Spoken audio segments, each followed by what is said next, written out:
학년도 6월 고2 전국연합학력평가 과학탐구 영역 물리학 1 풀이를 시작하도록 하겠습니다. 1번 문항입니다.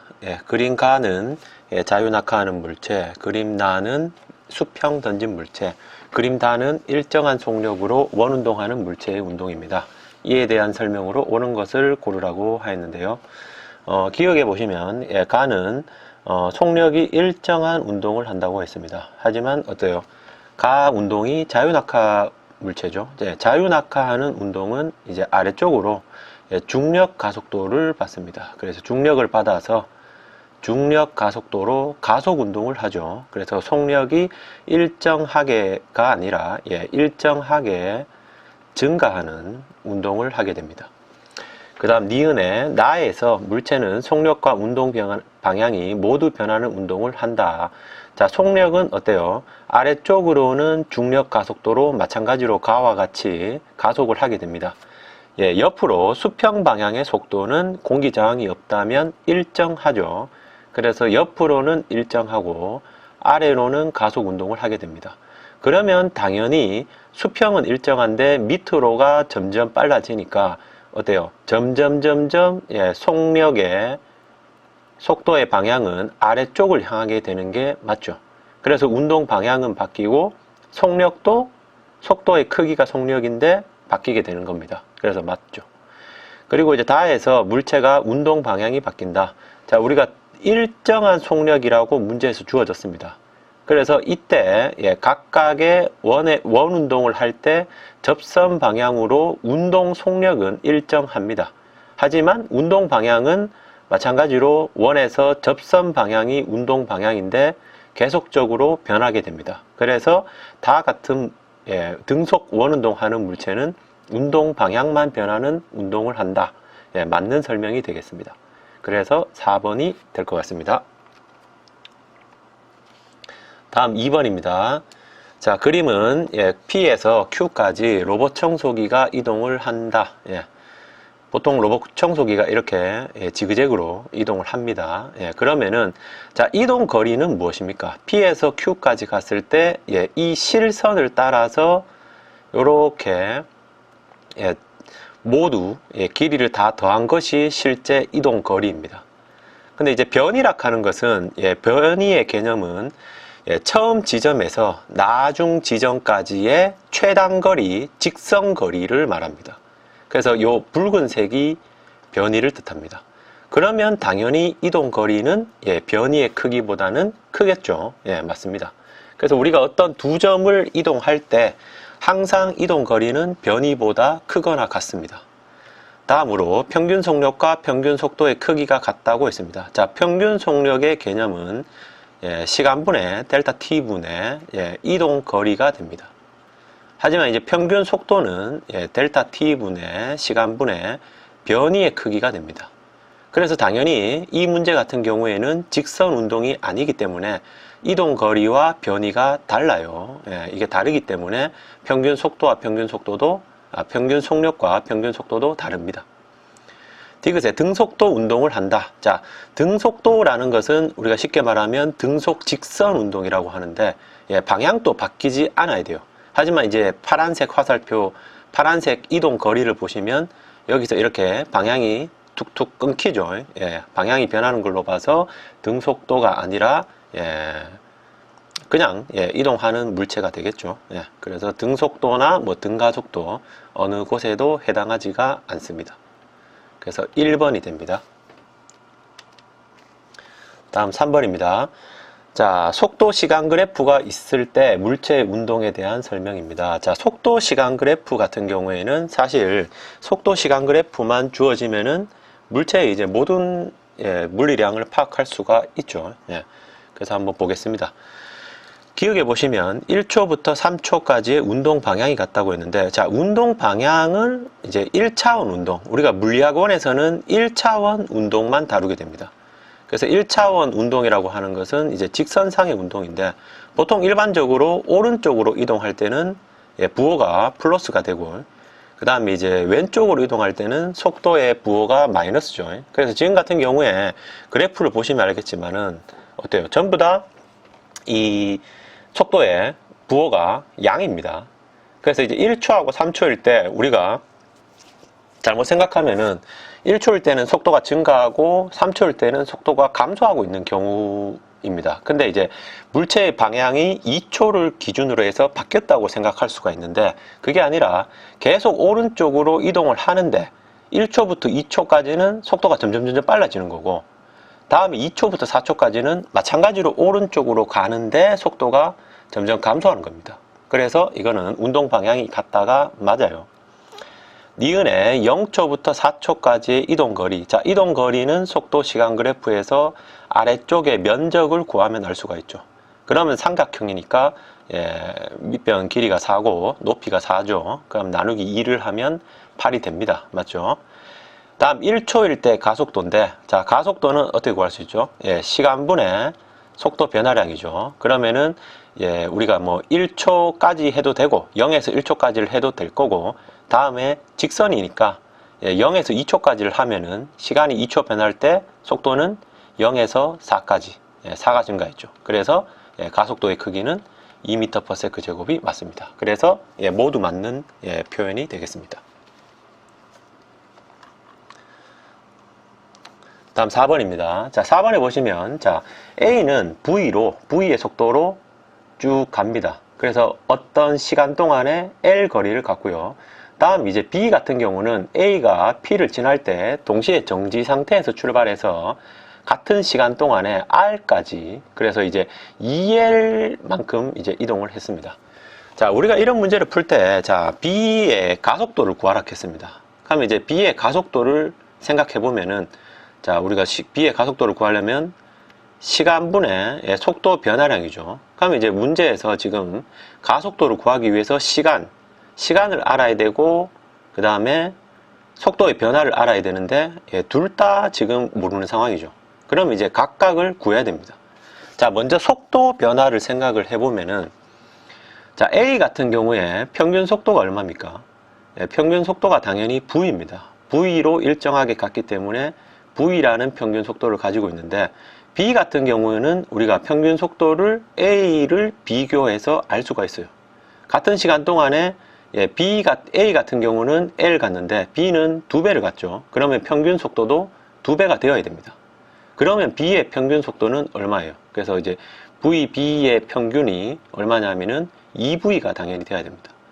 그러면 B의 나중 속도, R에서 속력은 얼마가 되어야 되냐? 처음에 속도가 0입니다. 그러면 나중에 얼마가 되어야지 평균 속도가 2V가 됩니까? 나중 속도는 4V가 됩니다. 그래서 B가 R에서는 속력이 4V가 돼요. 4V. 그러면 이제 우리가 요 델타 V를 구했죠. 0에서 출발해서 4V가 되었으니까 속도 변화가 당연히 4V입니다. 다음에 이제 시간 변화를 알아야 되는데, 시간 변화는 마찬가지로 A에서 구할 수가 있어요. 속도는 시간분의 거리가 되죠.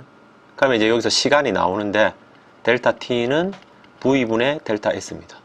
그 속력은 똑같이 A는 V이고, 델타 S가 얼마입니까? L이죠. A 봤을 때 L이죠. 그래서 속력은, 시간 변화는 V분의 L이 됩니다.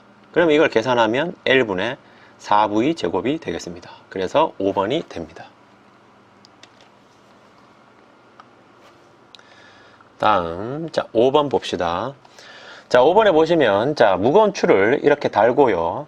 줄을 B를 갑자기 당겼으니까 이때 힘이 전달되지 않고 추는 제자리에 있으려고 하죠. 그래서 이제 힘이 충분히 전달이 안 된 상태로 갑자기 잡아당기면 B가 끊어지게 되고, 천천히 힘을 증가시키면서 당기게 되면, 당연히 이제 실 기준으로 봤을 때 A하고 B 실이 있으면은 A 실의 무게가 더 걸리게 되죠. 왜냐하면 A는 추의 무게까지 더해지고 밑에서 잡아 당기는 힘도 있으니까 A가 나중에 끊어지게 됩니다. 그래서 보통 이런 실험은 실을 빠르게 당기면 B가 끊어지고 실을 천천히 잡아당기면 A가 끊어집니다. 그래서 쉽게 말하면 추가 정지 상태를 계속 유지하려는 성질, 이것이 이제 물리에서는 관성이라고 하죠.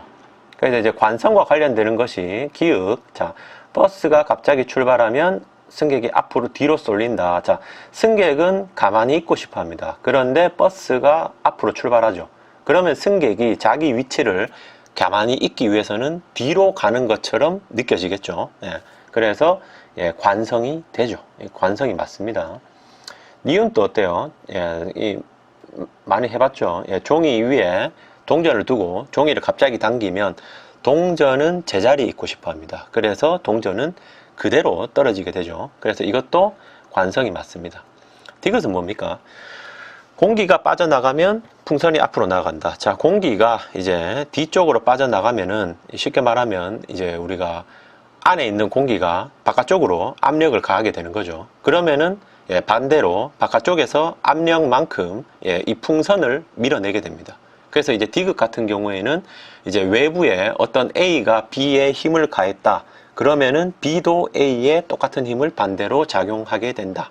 그래서 이거는 작용 반작용의 법칙, 뉴턴 3법칙과 관련이 있습니다. 그래서 관성과는 거리가 있어 보입니다. 그래서 이제 답이 될 수 있는 것은 기역과 니은이 되겠습니다. 다음, 자, 6번 갈게요.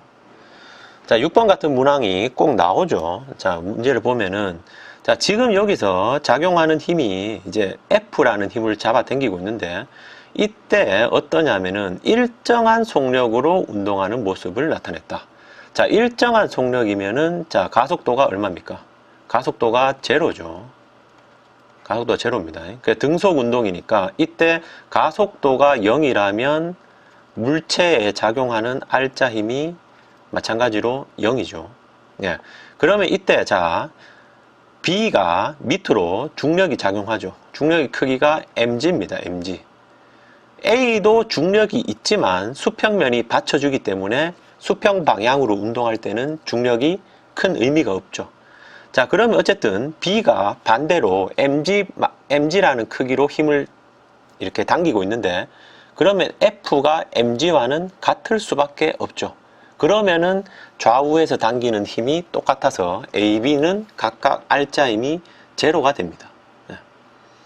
그래서 F는 3mg가 아니라 mg가 되겠죠. A에 작용하는 R자 힘은 당연히 0입니다.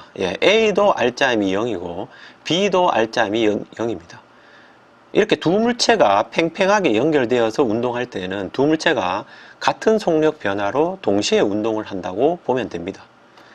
실이 B를 잡아당기는 힘의 크기와 B에 작용하는 중력의 크기는 같다.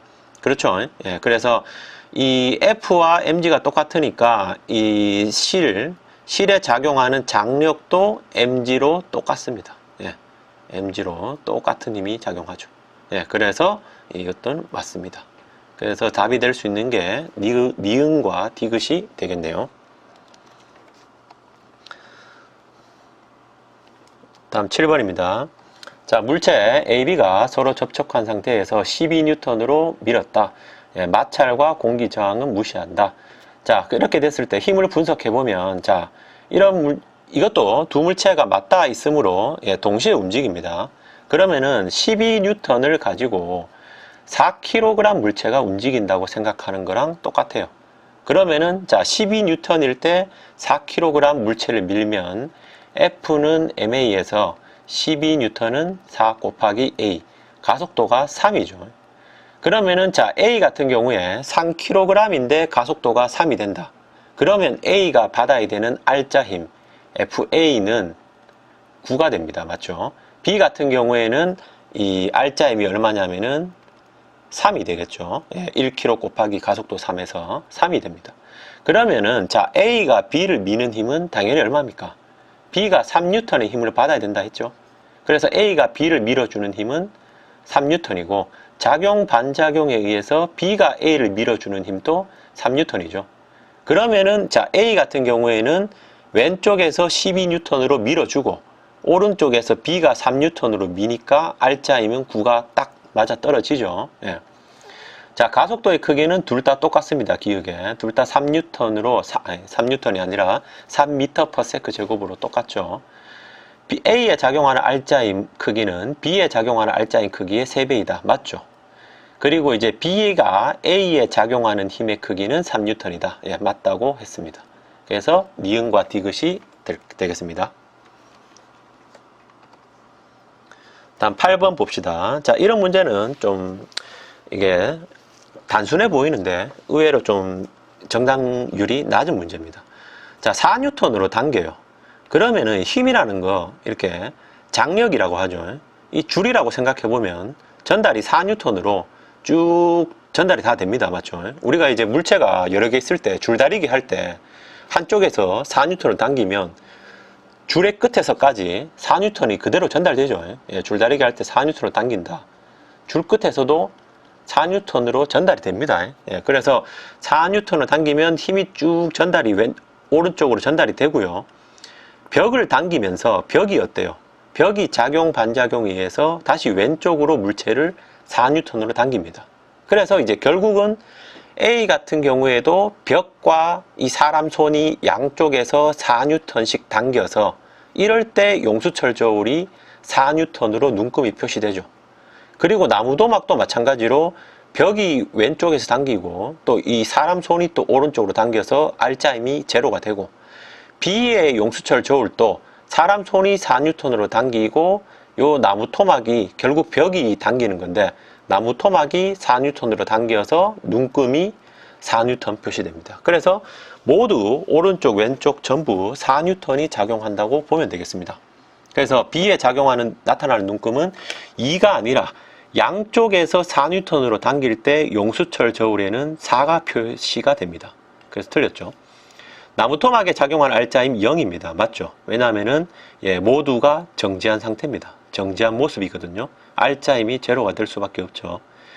B가 벽에 작용하는 힘과 벽이 A에 작용하는 힘은 작용과 반작용이 맞습니다. 그래서 니은과 디귿이 되겠습니다.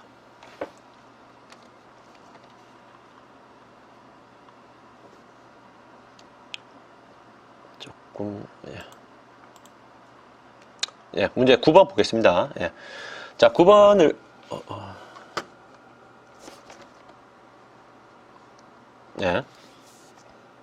잠시만요. 이러지.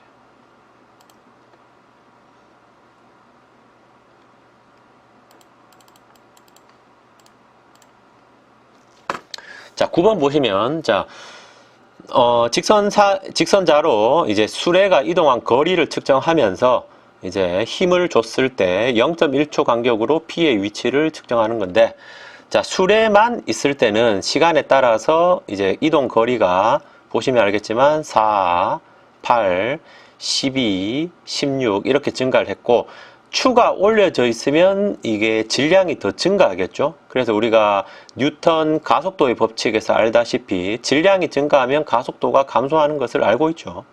실제로 거리가 2, 4, 6, 12 이렇게 수레만 있을 때보다 당연히 덜 증가하게 됩니다. 그렇게 됐을 때 가속도는 자 0에서 0.1초 사이에 속력이 40cm/s라 할 수 있죠. 0.1초 동안에 4cm를 갔으니까 속력이 40, 80, 120, 160 이렇게 됩니다. 그러면은 이 속력 변화가 40입니다. 계속 40으로 일정하겠죠. 그러면은 수레만 있을 때 가속도는 사실 4m/s 제곱이 되고, 추가 올려져 있을 때는 속력이 20cm/s씩 증가하는 것을 볼 수 있죠. 그러면은 가속도의 크기는 2m/s 제곱이 됩니다. 그래서 수레만 있을 때, 추가 올려져 있을 때보다 가속도가 2배죠, 2배. 그러면 가속도가 2배라는 말은 추가 올려진 수레가 질량이 2배라는 뜻입니다. 질량이 2배겠죠. 그러면은 자, 추가 어때요? 추가 올려졌을 때 수레 무게 전체가 질량이 2배라는 것은 추가 수레와 질량이 같다고 할 수 있겠죠. 맞죠? 수레하고 질량이 같아야지 추가 올려졌을 때 그 질량이 2배가 되겠습니다. 그래서 밑에서 질량이 같기 때문에 M1과 M2는 1대 1이 되겠습니다.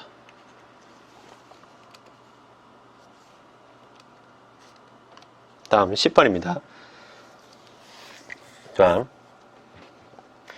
스케이팅 릴레이 경주를 하는데요.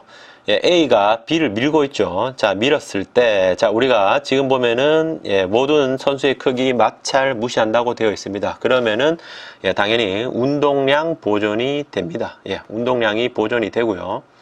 운동량 보존 법칙을 쓰게 되면, 자, 밀기 전에 A의 운동량은 60 곱하기 6, 질량 곱하기 속력이 운동량이죠. 그러면 운동량이 360이고요.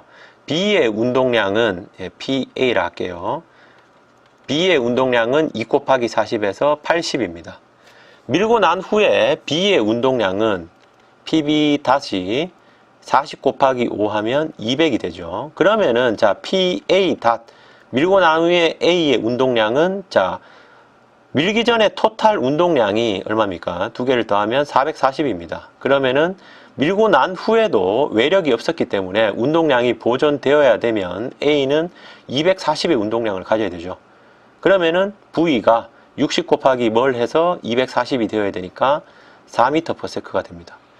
자, 그러면 밀기 전후에 B의 운동량의 크기 보기를 보시면 B가 80에서 200이 되었습니다. 그래서 운동량 변화량이 120이 맞죠.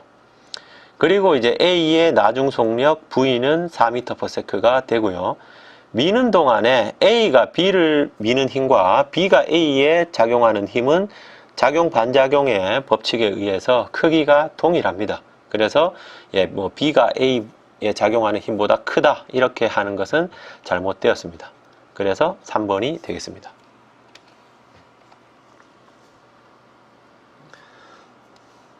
자, 다음 11번입니다. 11번에 보시면 수평면에서 3m/s로 운동하는 물체 A가 B와 충돌하기 전이다.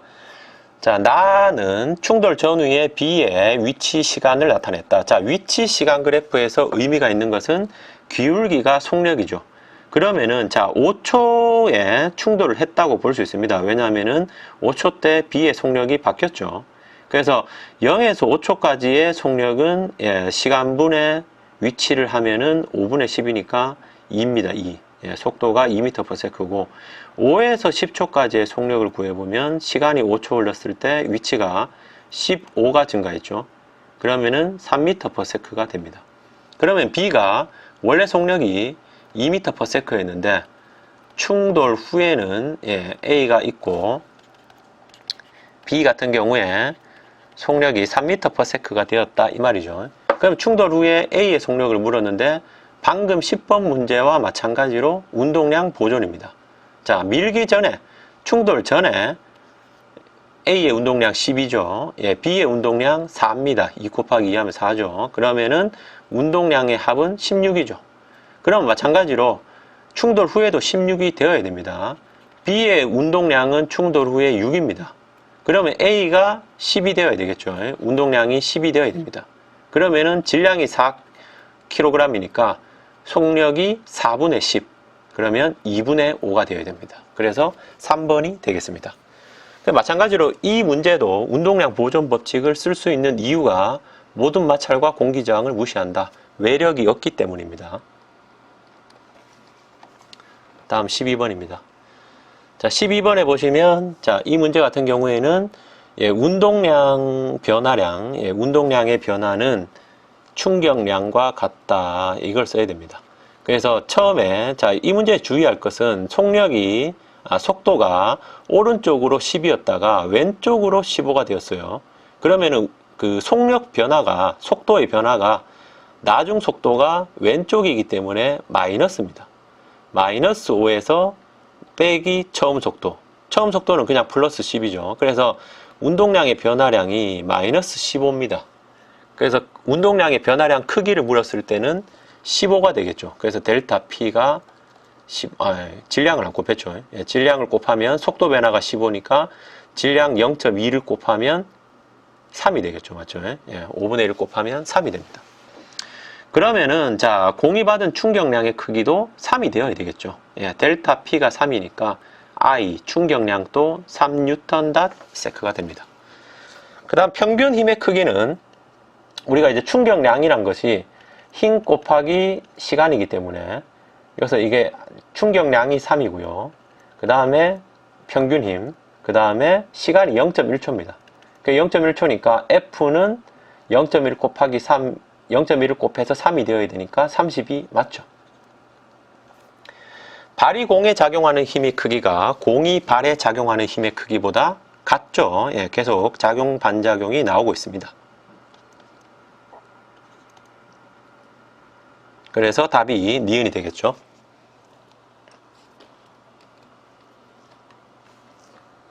다음 13번 보겠습니다. 자, 운동량과 충격량에 대해서 대화를 한다. 자, 학생 A, 운동량은 질량과 속도의 곱이다. 맞죠? 예, 벡터량입니다. 학생 B, 충격량은 힘과 속도의 곱이 아니라 힘과 충격 시간. 예, 그래서 충격, 힘이 작용한 시간입니다. 시간. 그래서 충격이 가해진 시간. 예, 시간을 곱합니다. 충격량은 운동량의 변화량과 같다. 맞죠? 예, 증명 과정은 뉴턴 제2법칙. F는 ma에서 F는 m, 가속도의 정의가 델타 t분의 델타 v죠. 그럼 여기서 델타 t가 왼쪽으로 넘어가게 되면 F 곱하기 델타 t는 m 곱하기 델타 v가 되는데요. F 곱하기 델타 t가 충격량이죠. 그리고 질량이 변하지 않는다고 하면 m 곱하기 델타 v, 이것이 운동량의 변화량, 이렇게 유도가 됩니다. 그래서 C가 똑같다. 그래서 A와 C가 답이 되겠죠. 다음 14번 봅시다. 자, 이런 안전벨트, 우리가 이런 거 에어백의 원리가 똑같죠. 에어백 같은 경우에도 어때요? 충격, 어차피 이제 사람이 떨어지는 속도가 있다면 멈추는 것은 똑같습니다. 그래서 사람이 어차피 받아야 되는 충격량은 같아요. 왜냐하면 운동량의 변화량이 똑같죠. 떨어지기 직전에 속력이 V이고 어쨌든 멈췄을 때 속력이 0이 되어야 되죠. 그러면 운동량 변화량이 똑같습니다. 그래서 받아야 되는 충격량은 똑같은데 뭐 때문에 안 다치는 거죠? 시간이 길어지죠. 어차피 I가 똑같은데 I 정의가 힘 곱하기 시간입니다. 그래서 이 시간을 증가하면 증가할수록 이때 받는 평균력이 작아지게 됩니다. 그래서 이제 충격이 이제 덜 아프게 느껴지죠. 그래서 시간을 느려서 내가 받는 충격을 줄여준다. 이거는 기억해 보시면 할 시위를 3개 당겨서 이거는 이제 탄성력과 관계가 있죠. 우리가 보통 KX가 해서 후크의 법칙 하죠. 후크의 법칙이라고 해서 이제 탄성체가 늘어난 길이가 길수록 작용하는 힘이 크다. 이건데 지금 말하는 충격력과는 관계가 적습니다. 니은의 포수가 야구 장갑을 뒤로 빼면서 받는다. 공과 내가 받을 때 걸리는 시간을 증가시켜서 줄여주는 거 맞죠? 디귿에 보시면 마찬가지로 멀리뛰기 선수가 착지를 할 때 어차피 멈춰야 되는 거지만 무릎을 구부리면서 하면 내가 이제 땅에 닿을 때 힘을 받는 시간이 길어지죠. 그래서 이것도 맞다고 할 수 있습니다. 답이 4번입니다. 다음 15번. 자, 제기차기를 하는 모습인데 제기가 발에 닿기 직전까지 어때요? 거의 중력 받아서 중력 가속도로 속력이 증가하는 자유낙하 운동과 동일하죠. 그러면 어때요? 제기가 점점 떨어지는데 중력 포텐셜 에너지라는 것은 공식이 mgh입니다. 그래서 높이가 들어가는데 높이에 비례하기 때문에 점점 떨어지니까 중력 포텐셜 에너지도 감소하는 게 맞죠. 속력은 증가를 합니다. 맞죠? 점점 중력 가속도만큼 초마다 속력이 증가를 합니다. 역학적 에너지는 어때요? 공기 저항이 없기 때문에 우리가 열 에너지로 빠져나가는 에너지가 없습니다. 그래서 역학적 에너지는 보존이 된다고 할 수가 있죠. 그래서 역학적 에너지는 증가가 아니라 일정하다, 또는 보존이 된다. 이렇게 말해야 됩니다. 그래서 3번이 되겠네요. 다음 16번 가겠습니다.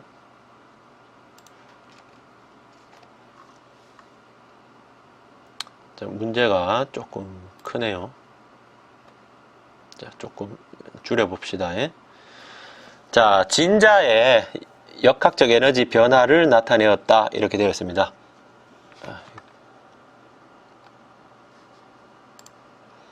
자, 이 보시면은 결국은 이때는 마찰이 있어요. 마찰면에서 마찰이 있는데 이제 유리를 하다가 사포로 이제 거칠거칠한 사포로 교체를 한 거죠. 그럼 이제 결과에 보다시피 유리가 어떻습니까?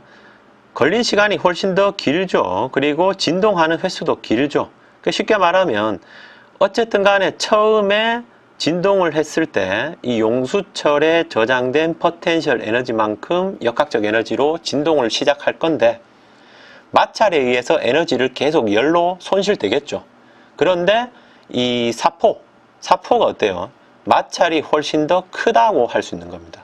그래서 에너지 손실도 빠르고 크고 그 다음에 이 무슨 물체죠? 나무 토막이 멈추는데 시간도 짧게 걸렸다. 이렇게 분석을 할 수가 있습니다. 그래서 보기를 한번 보시면은 움직이는 나무 토막의 마찰력의 크기는 유리에서가 사포보다 크다. 예, 맞죠? 틀렸죠? 예, 사포가 훨씬 더 마찰력이 크다고 했습니다. 빨리 멈췄죠? 예. 움직이는 동안에 나무 토막의 역학적 에너지는 어때요?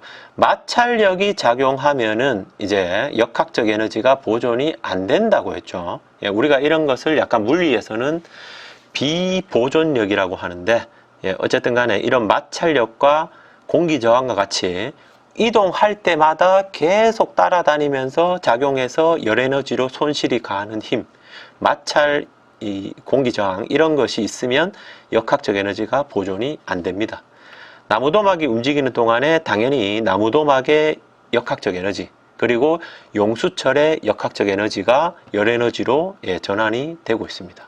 그래서 2번이 답이 됩니다. 다음 17번이고요. 자, 처음에 높이가 h인 점 A에 물체를 놓았더니 B를 지나서 C가 이동했다. 자, 물체 운동 에너지가 C에서가 B에서의 2배이다. 이렇게 했습니다. 자, H를 물었는데 당연히 뭡니까? 마찰과 공기 저항은 무시한다 되어 있습니다. 그러면은 역학적 에너지가 보존이 되죠. 자, 그러면은 쉽게 말하면 위치 에너지하고 운동 에너지가 일정하죠. 자, 위치 에너지는 포텐셜이니까 EP라 두고 운동 에너지는 EK라고 둡니다. 자, C에서는 어때요? 기준면이기 때문에 높이가 0이라고 잡으면 운동 에너지 밖에 없습니다. only 운동 에너지죠. 그리고 이제 A 같은 경우에는 정지 상태이기 때문에 운동 에너지가 없죠. 그래서 오로지 위치 에너지 밖에 없습니다. 포텐셜 에너지 밖에. B 같은 경우에는 둘 다 있겠죠. 자, 그런데 C에서 운동 에너지 밖에 없을 때 B에서보다 이때 운동 에너지가 2배라고 했어요. C는 운동 에너지 밖에 없거든요. B는 어때요? 역학적 에너지, 포텐셜 에너지도 있고 운동 에너지도 있잖아요. 근데 이거하고 C에서의 운동 에너지가 같아야 되는데 얘가 2배랍니다. 2배. 그럼 어때요? B에서는 이 포텐셜 에너지하고 B에서의 운동 에너지가 같겠죠. 같으니까 요거 2배 하면 전체 에너지 이렇게 똑같이 사지는 거죠. 맞죠? 그래서 B 같은 경우에는 포텐셜 에너지하고 운동 에너지가 똑같아요. 그 전체 에너지는 이 mgh, A에서의 포텐셜 에너지인 mgh인데 C에서는 운동 에너지밖에 없죠. 그래서 쉽게 말하면은 이 h가 처음에 포텐셜 에너지의 절반이 되어야 되는 겁니다. 맞죠? 왜냐하면은 A의 높이, 라지 H가 높이가 낮아지면서 포텐셜과 운동 에너지로 바뀌어서 어쨌든 간에 운동 에너지하고 포텐셜 에너지가 반씩 돼야 되는 거예요. 반씩. 그래서 반씩 돼야 되니까 당연히 요 H, 스몰 h는 라지 H의 절반입니다. 그럼 당연히 이제 라지 H는 2H가 되어야 되겠죠. 그래서 막 어렵게 계산할 거 없고 이때 운동 에너지가 B에서의 2배다. 그 2배라는 것은 B일 때 이때는 이 포텐셜과 운동 에너지가 똑같다. 이렇게 생각하시면 되겠습니다. 다음 18번. 자, 지금 같은 경우에 이제 왼쪽에서 피스톤을 밀었습니다. 자, 단열된 상태입니다. 그래서 우리가 열역학 1법칙에서 Q, 외부에서 이제 출입한 열, 그리고 이것은 내부 에너지를 변화시키거나 일을 한다. 여기서 단열 상태이기 때문에 이게 0입니다. 그리고 어때요? 지금 부피가 줄었죠. 그 부피가 줄었기 때문에 이 1, P 델타 V인데 부피가 줄었으므로 얘가 마이너스입니다. 그래서 마이너스가 되었으므로 이 델타 U는 플러스가 될 수밖에 없죠. 그리고 내부 에너지가 증가했다는 것은 델타 T가 마찬가지로 이제 플러스 양수가 가졌다 이 말이고요.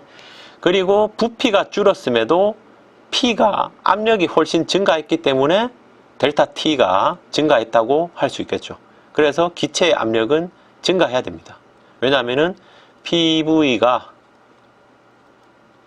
온도와 비례하기 때문에 부피가 줄었는데 TP가 압력은 플러스가 되어야지 T가 증가하겠죠.